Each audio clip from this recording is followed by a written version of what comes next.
ಪಾವಗಡ ಪಟ್ಟಣದ ಗುರುಕುಲ ಶಾಲೆಯ ನೇಹಾ ಎಸ್ಎನ್ 614 ಅಂಕ ಪಡೆದು ತಾಲೂಕಿಗೆ ಪ್ರಥಮ ಸ್ಥಾನ ಗಳಿಸಿದ್ದು, ಪಟ್ಟಣದ ಸರ್ಕಾರಿ ಆದರ್ಶ ಶಾಲೆಯ ಗಂಗೋತ್ರಿ ಮತ್ತು ಗುರುಕುಲ ಶಾಲೆಯ ಯಶಸ್ ತಲಾ 613 ಅಂಕ ಗಳಿಸುವ ಮೂಲಕ ತಾಲೂಕಿಗೆ ದ್ವಿತೀಯ ಸ್ಥಾನ ಪಡೆದಿದ್ದಾರೆ.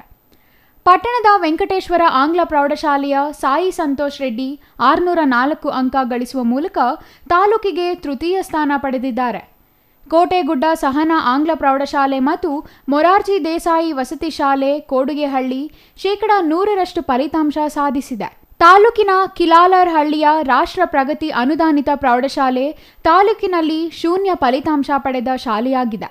ಮಂಗಳವಾಡ ಗ್ರಾಮದ ತಿರುಮಲ ರಾಘವೇಂದ್ರ ಪ್ರೌಢಶಾಲೆಯಲ್ಲಿ ಶಿಕ್ಷಕರಿಲ್ಲದೆ ಸರಿಯಾಗಿ ಪಾಠ ಪ್ರವಚನ ನಡೆಯದೆ ಹೆಚ್ಚಿನ ಮಕ್ಕಳು ಅನುತ್ತೀರ್ಣರಾಗಿರುವ ಪ್ರಯುಕ್ತ ಪೋಷಕರು ಶಾಲೆಯ ಮುಖ್ಯಸ್ಥರ ಮೇಲೆ ಗಲಾಟೆ ಮಾಡಿದರು. 2023-24ನೇ ಸಾಲಿನ SSLC ಪರೀಕ್ಷೆಗೆ 3055 ವಿದ್ಯಾರ್ಥಿಗಳು ಕುಳಿತಿದ್ದು, 1686 ವಿದ್ಯಾರ್ಥಿಗಳು ಪರೀಕ್ಷೆಯಲ್ಲಿ ಉತ್ತೀರ್ಣರಾಗಿದ್ದಾರೆ.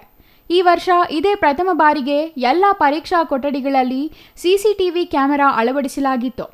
ಇಲಾಖೆ ಆದೇಶದಂತೆ SSLC ಪರೀಕ್ಷೆಯಲ್ಲಿ ಯಾವುದೇ ರೀತಿಯ ನಕಲು ನಡೆಯದಂತೆ ಕಟ್ಟುನಿಟ್ಟಿನ ಕ್ರಮ ಕೈಗೊಳ್ಳಲಾಗಿತ್ತು ಎಂದು ಕ್ಷೇತ್ರ ಶಿಕ್ಷಣಾಧಿಕಾರಿ ಇಂದ್ರಾಣಿ ಪತ್ರಿಕಾ ಪ್ರಕಟಣೆಯಲ್ಲಿ ತಿಳಿಸಿದ್ದಾರೆ.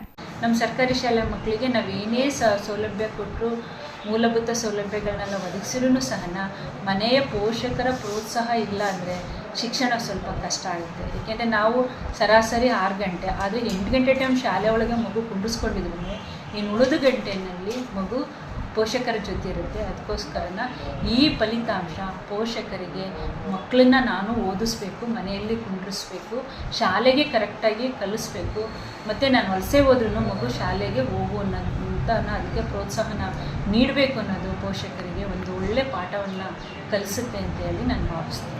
Pavagada Kondappa, CTV news, Pavagada.